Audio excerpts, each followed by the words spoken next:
निर्मले मला या गोष्टीत पडायचं नाहीये. आतापर्यंत सगळं केलं, काही घडलं का?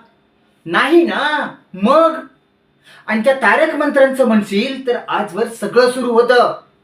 आता मला नाही वाटत त्याचं पठण करावं असं. आणि तू नाही तर मी करतोच की.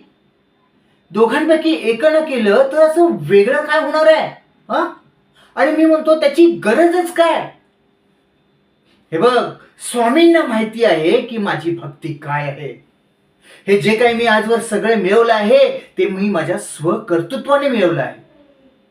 त्यामुळे मला विश्वास आहे की मी हे पठण वगैरे काही केलं नाही.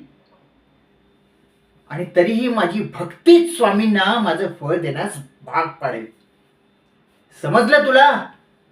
त्यामुळे आता परत असं माझ्या पाठीमागे हात तगादा लावू नकोस.